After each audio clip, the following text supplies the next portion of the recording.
La carotte pour Isaac Liadji. Alors, je vous rappelle, il a le droit d'aimer ce légume. C'est pas un lapin. Isaac Liadji, même s'il court vite, lui aussi. On dit la carotte parce qu'il y a un peu la carotte sur son contrat. On s'en doutait tous. On sort d'une partie où on a parlé de Villas-Boas, de sa com et du fait qu'il était franc. On disait tous, tiens, Liadji, peut-être qu'il joue pas parce qu'il n'a pas encore de contrat pro. Eh bien, regardez cet échange avec André Villas-Boas en conférence de presse. Donc, à la base, c'était une question sur Marley Haké. Il a vite digressé sur Isaac Liadji. J'ai parlé avec Isaac et Andoni avec son agent, car c'est important d'avoir le joueur avec nous, avec un contrat signé, pour qu'il joue plus. Voilà, c'est clair. Et quand on lui dit, vous êtes optimiste sur la signature de Liadji parce qu'il en avait parlé la semaine d'avant en disant, ça va se faire, c'est difficile, moins optimiste que la dernière fois, mais ce sont des négociations qui avancent. Ce qui est bien pour nous, c'est que le joueur a cette volonté. Bastien, tu as regardé beaucoup de matchs des U17 l'an dernier, de mémoire. Alors voilà, on a la chance de se connaître, mais je me souviens que tu m'as parlé très tôt d'Isaac Liadji, que tu ça fait un peu plus d'1 an même. Que tu l'as vu très vite flamber avec les U17 et que tu me dis en U17, il y a lui qui survole et les U17 vont faire une grande année parce qu'il y a lui. Ils ont fait une grande année avec Isaac Liadji. Cette histoire de contrat, là, quand on te dit pas optimiste, on a l'impression que ça va être les conditions de Liadji au final. C'est la position de l'OM qui va évoluer, c'est tout. Ouais, tu vois, ça fait partie aussi du foot moderne. Il n'y a pas que du bon dans le foot moderne. Il y a aussi cette histoire de jeunes qui ont beaucoup de conseillers. Lui, très tôt, il avait beaucoup de monde autour de lui. Les conseillers, ils veulent chacun avoir pas la part du gâteau, mais ils cherchent le meilleur compromis à la fois financier, à la fois sportif et aussi pour eux-mêmes. Et ça donne des négociations à rallonge.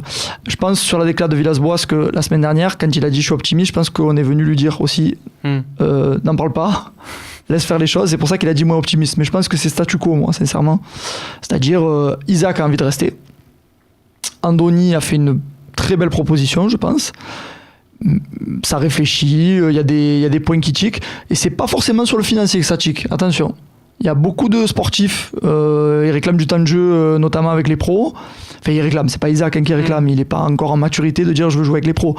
Mais ses conseillers demandent à ce qu'il ait pas mal de temps de jeu, et comme dans tout club professionnel, l'institution peut peut-être pas lui garantir ce temps de jeu, donc voilà, ça négocie autour de ça. Son conseiller qui est aussi le conseiller d'Ousmane Dembélé. Tout à fait.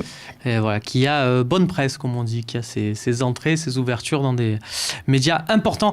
Jérémy, toi, tu as joué contre Isaac Liadji quand il avait 15 ans. Enfin, alors, tu as joué, pas toi, mais tu as entraîné l'équipe des U15 de Luynes. Qui était là. Et tu as rencontré, et tu l'as rencontré, donc on se connaissait pas, tu en as pas parlé en me disant qu'il surclassait, mais déjà, tu avais vu qu'il surclassait et qu'il était au-dessus du lot. Déjà, la première chose, quand tu vois un gamin, tu sais pas s'il va réussir ou pas, point de vue mental.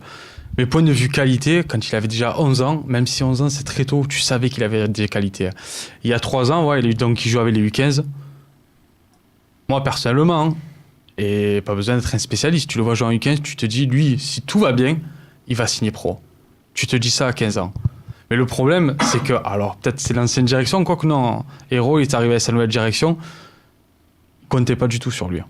Je vais le dire cash, honnêtement, il comptait pas du tout sur lui.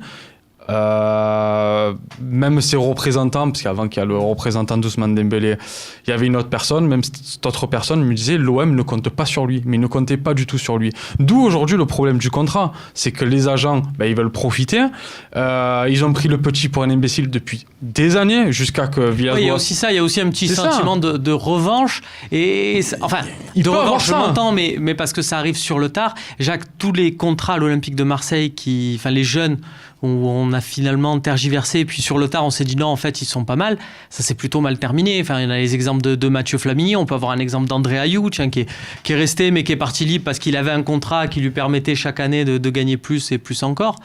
Qu'est-ce que ça annonce rien de bon, ça, quand même? Exactement. Moi, ce que je veux te dire, c'est que je pense que dans la gestion, là aussi, je nous trouve moyennasse, pour rester poli. D'accord? Sur le cas Camara, on a mis un certain temps, et un temps certain, on avait peur, il va partir, il va pas partir, machin. Et chaque fois qu'il y a un jeune, à un moment donné, il est bon. Moi, on me parle des jeunes, Philippe Ono. C'est pas pareil. C'est pas pareil. Nous, à Rennes, il y avait Ousmane Dembélé. Ils ont pas même ça a été tac, tac. Allez, bon, qu'est-ce que tu veux? C'est ta capacité. Ok. Il faut savoir le retour sur investissement. Un Philippe Ono, et je n'ai rien contre le petit Philippe Ono, loin de là. Il a réussi, tant mieux pour lui.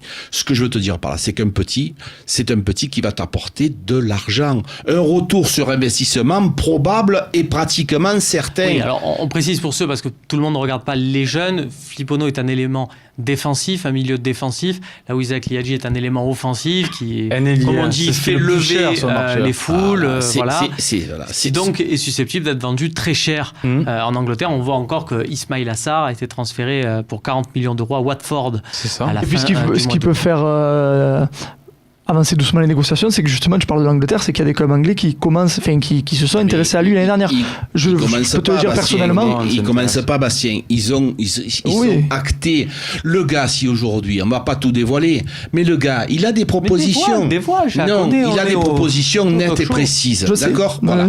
Donc, voilà. Les propositions, elles sont là, Bastien. À un moment donné, le petit, il a dit, je préfère rester là à l'Olympique de Marseille. Exactement. En ayant un salaire amoindri.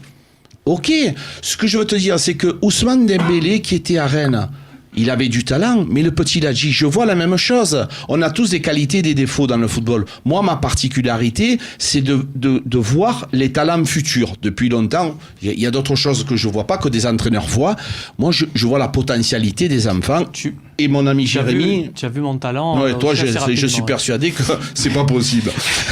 Donc, je pense que ce petit, ça peut-être valoir 200 millions d'euros, n'exagérons pas, mais la valeur marchande dans 2-3 ans, ça peut être 60, voire 70 millions. Je suis d'accord avec toi, Romain, il a introduit en disant que je lui en ai parlé l'année dernière. J'avais même fait une fiche sur Twitter il y a un an, quasiment jour pour jour. J'ai été le premier à en parler sur les réseaux sociaux. Pour moi, je déteste les termes type pépite et compagnie, mais pour moi, c'est une pépite. Oui. C'est-à-dire c'est un garçon qu'il faut verrouiller. Comme je te prends même le truc le plus basique, le plus nul. Il demande 50 000 euros. Ça te fait 700 000 à l'année. Tu le gardes 2 ans. C'est 700. Bien, tu es proche des chiffres. 700 et 700, ça te fait 1,4 million.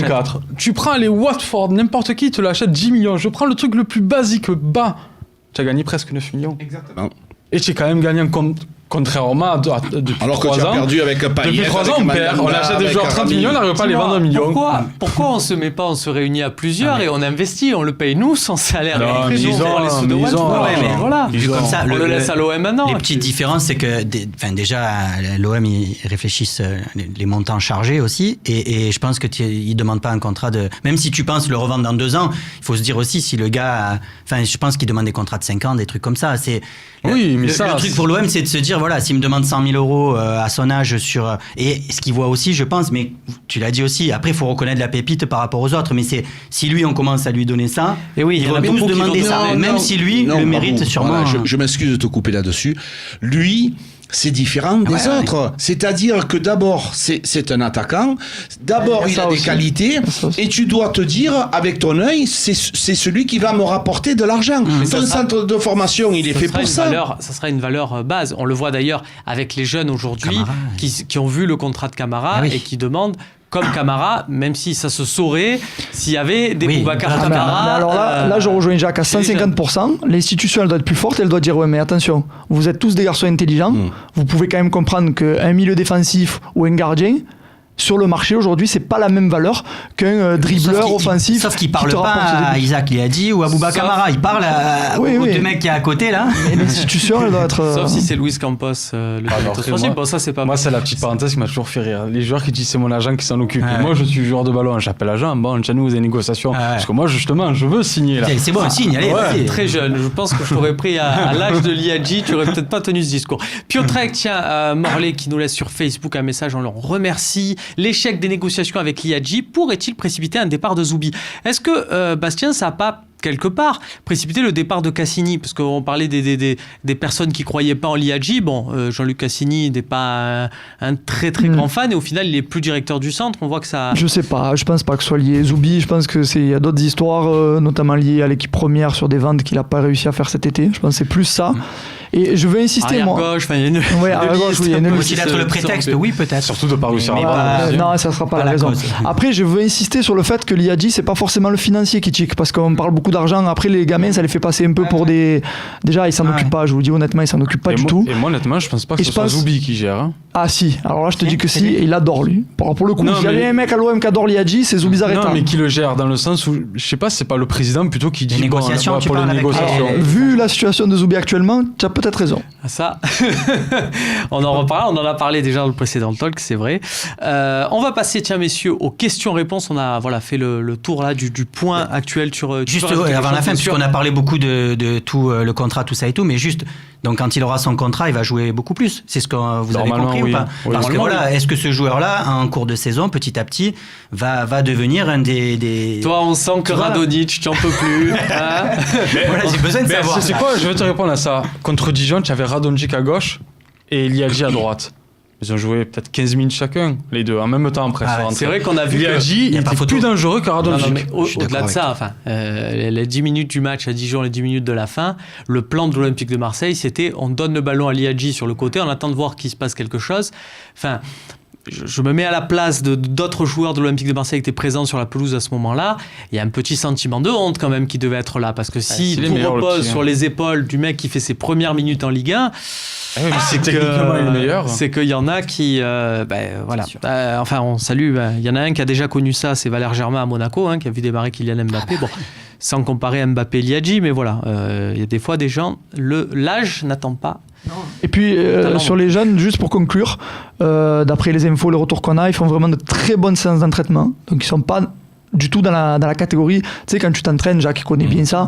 Tu as souvent les jeunes un peu, c'est pas un clan, mais ils sont un peu dans leur côté, ils sont Ouais, un peu c'est à timides. part. Sur les oppositions, peut-être ils veulent pas s'affirmer parce qu'ils ont pas ce truc-là. Et ben là, je peux vous confirmer que ça se passe pas du tout comme ça. C'est On aussi parlait des pros qui font tout des fois pour laisser les jeunes dans le coin. Ben là non, là il y a une plutôt bonne ambiance. On parlait tout à l'heure de Flippono, il est excellent au moment à l'entraînement. Et Liadji, depuis le début, il montre ses qualités qu'il a et qui sont évidentes. Très bien. Eh bien, monsieur, on a été complet. On passe aux questions-réponses.